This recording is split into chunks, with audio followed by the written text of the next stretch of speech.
My name is Rainer Höhler from the Stewardship Committee, and I like spreadsheets.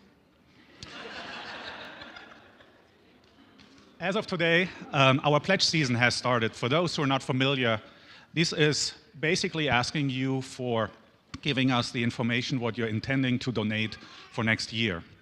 This helps us tremendously to do the budget for next year. And as you probably know, donations from our members and non-members are the vast majority of our income to run that church. We have an annual budget of about $860,000, and more than 80% are coming from members and non-member donations. So if you count that into the number of households we have as members, it's about 140. You can calculate what amount of money we would need to finance the income for this church.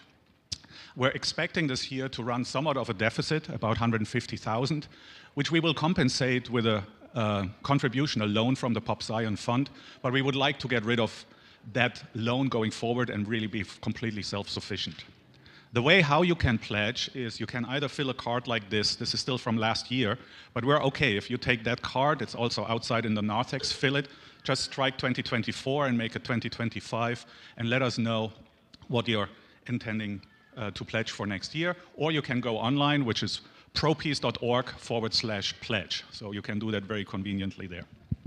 Now, I was thinking also about alternative ways to close the gap, and one thing could be we may simply go for some commercial sponsoring. I'm not sure what you think about it, but we could, for example, give the naming rights to the church to somebody and call it the so-and-so arena, maybe 2 commercial breaks before and after the sermon, or we could do some sponsoring, some jingles, the choir, the music could play some jingles here, or we could do some thoughtful product placement during the children's time, such that you can think about what you buy your children.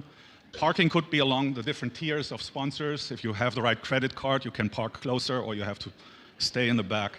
Of course, I'm kidding here. We don't need commercial sponsors, but we need sponsors. And our sponsors, we have the best we can get, is us. We are the sponsors, you are the sponsors. So we're not categorizing our sponsors into boring categories like silver or gold or platinum. You can choose what type of sponsor you want to be, what type of category you want to be in the sponsorship. You can think about maybe titanium or molybdenum, it's completely underrepresented today, or uranium if you have a radiating character.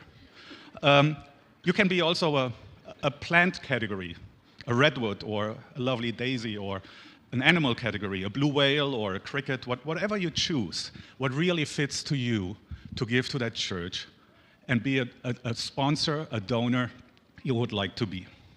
So I think if we all do that, we have a great future, not only financially, but also on how we run all our ministries. It gives us the freedom we talked about 2 weeks ago during the sermon from Pastor Sarah about how stewardship is freedom.